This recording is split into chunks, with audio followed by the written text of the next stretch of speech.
बीते, जो सेवा में बीते, जो कीर्तन में बीते, जो भजन में बीते। और जिसने ये कर लिया उसका समय सार्थक हो गया। जिसका प्रेम, जिसका विश्वास अपने गुरुदेव के चरणों में होता है, वह बस स्थिति में सुखी होता है।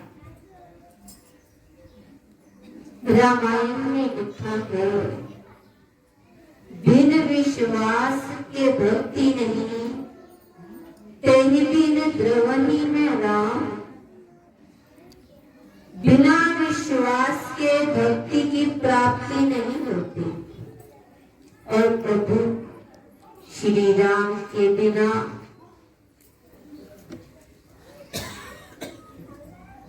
इसकी प्राप्ति नहीं होती। संतों का दर्शन बिना सत्कर्म के नहीं होता।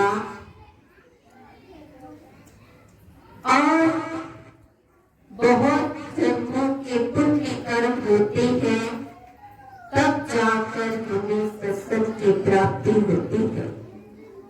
अन्यथा हम अभी भजन भी सुन रहे थे, श्री महाराज जी अपने कमरे में सुन रहे थे कि तूने भोजन भी किया और भजन नहीं किया तो कुछ नहीं किया। तूने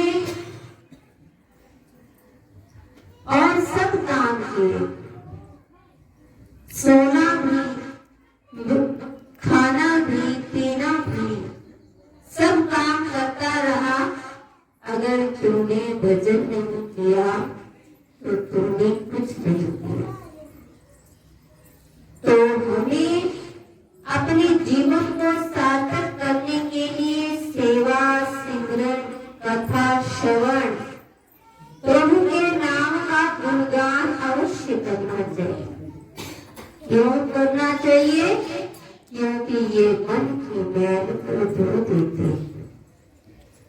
संत महापुरुष होते हैं, हमारे मन की मैल को धो देते हैं अपने अमृत भरे वचनों से। हमारे मन की मैल को बिना साबुन के धो देते हैं। कहते हैं तीर्थ करने से इतना फल नहीं मिलता जितना संतों के संग से मिल जाता है, सत्पुरुष के संग से मिल जाता है। फिर पूरे सत्गुरुदेव मिल जाए तो बात ही क्या है। हमें गुरुदेव के चरणों में बैठकर अपने जीवन का लाभ उठाते हुए उनके वचनों को सुनना, उनके जीवन, अपने जीवन को सार्थक करना। और जब वो मार्ग बताते हैं तो वो भजन का तरीका बताते हैं, उस पर चलना। जो चल दिया, जिसने एक शब्द को भी मन में उतार लिया, उसका पूरा जीवन सार्थक हो जाता है। तेरा तेरा कहते चलो, मन को आनंद में डुबोते चलो। अपना कुछ नहीं है, ये शरीर भी साथ जाने वाला नहीं है। हम सब देख रहे हैं, ये धन, ये दौलत, सब कुछ यही पड़ा रह जाता है। जो यहाँ रहता है, इस शरीर को चलाने वाला परमात्मा है, मनुष्य कुछ नहीं। हम कुछ भी करते हैं, कहते हैं हमने किया, हम नहीं करते, वो कर रहा है, वो करवाता है, उसकी शक्ति है। वही परमात्मा हमसे सब करवा रहा है। मनुष्य क्या कर सकता है? न खा सकता है, न पी सकता है, न बोल सकता है, क्योंकि वो सब तो परमात्मा को रहा है हमारे अंदर बैठा, हम उसे पहचान नहीं सकते, वो हमारे अंदर है। उसे देखने के लिए तीसरी आंख की जरूरत है, जो किससे मिलती है? प्रभु नाम के स्मरण करने से, सत्पुरुषों के द्वारा दिए हुए शब्द का उच्चारण करने से, उसमें पल पल डूब जाने से जो आनंद मिलता है वह कहीं भी प्राप्त नहीं होता।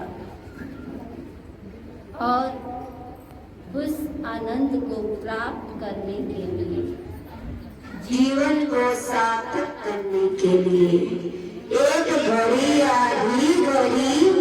आधी से भी याद, तुमसे संगत साध की कटे कोटि अपराध। संतों का संग एक घड़ी आधी घड़ी भी मिल जाए तो कोटि जन्म के अपराध मिट जाते हैं, कष्ट दूर हो जाते हैं। हमें कोई कष्ट हो, कई बार कोई कहता है, कोई आया आश्रम पर कहने लगा हमारे बच्चे का पेपर है, श्री महाराज जी से कहा था फलानी तारीख को उसका पेपर है। तो मैंने कहा आपने श्री महाराज जी को बता दिया है, उनको पता है, इतना ही काफी है। उनकी नजरों में आप आ जाते हो, इतना ही काफी है। आप उनका दर्शन करते हो, लेकिन उनकी नजर जिस पर पड़ जाती है वही सफल हो जाता है, वही उसका जीवन सार्थक हो जाता है। उनकी नजरों का इशारा एक काफी है, जीवन सुधर जाता है। उनकी बात का एक शब्द काफी है, आपका मन पवित्र हो जाता है। किसी और चीज की जरूरत नहीं, सामने बैठ जाओ, उनकी नजर भी तुम पर पड़ गई तो तुम पवित्र हो जाओगे। ऐसी है संतों की दृष्टि, संतों महापुरुषों की दृष्टि ऐसी होती है। परमात्मा सब करता है, हम कुछ नहीं कर सकते, करने वाला तो वो है, हम क्या कर सकते हैं? तो हमें कुछ भी करते हुए कभी अहम नहीं करना चाहिए कि ये मैंने किया, क्योंकि हम कर नहीं सकते, करने वाला वो है। अगर हम कुछ सेवा करते हैं तो वो परमात्मा हमें शक्ति देता है, तो हम कर सकते हैं। गुरु जो कहे वो कर दो तो आपका जीवन सफल है। वो सेवा कर दो जो वो कहते हैं, ये नहीं कि जो वो कहते हैं वही सेवा करनी है, जो वो नहीं कहते वो भी आपको करनी है, क्योंकि वो देख रहे हैं, वो तो कण कण में विराजमान है। हम नहीं देख सकते, हमारी इतनी आंखें नहीं, लेकिन उसकी बहुत आंखें हैं। वो हर क्षण हर पल आपको हर आंख से देख रहा है, हर नजर से देख रहा है। लेकिन हमें अपने मन को पवित्र करना है, अपने जीवन को सार्थक करना है, सत्संग से, स्मरण से, सेवा से, सिमरन से। सिमरन कैसे होगा? बड़ा मुश्किल कहते हैं लोग। रसरी आवत जावत है, सिर पर पड़े निशान। रस्सी जब किसी पर निशान डाल सकती है पत्थर पर, तो क्या नहीं हो सकता? अगर किसी पत्थर पर लगातार पानी पड़ता रहे तो उस पर भी निशान पड़ जाता है। तो हम रोज थोड़ा थोड़ा अगर भजन करो तो इस मन पर निशान क्यों नहीं पड़ेगा? लेकिन करो तो सही।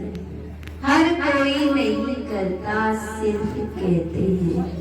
कहने से कुछ नहीं होगा, एक घड़ी भी करोगे तो आपको आनंद मिलेगा। उस आनंद जाएगा, आपका मन उठने को नहीं कहेगा, ना खाने को कहेगा, ना पीने को कहेगा, उस आनंद में डूब जाने को कहेगा। वो ऐसा आनंद है जो कहीं नहीं मिलता, किसी नशे में नहीं मिलता। वो नशा ऐसा है कि वो कभी नहीं उतरता। तो एक छोटा सा भजन है, आप सब मेरे साथ मिलकर गाएं। मुझ में इतनी शक्ति नहीं कि मैं बोल सकूं, तो आप सब मिलकर प्रभु के नाम का गुणगान करें। गूंजे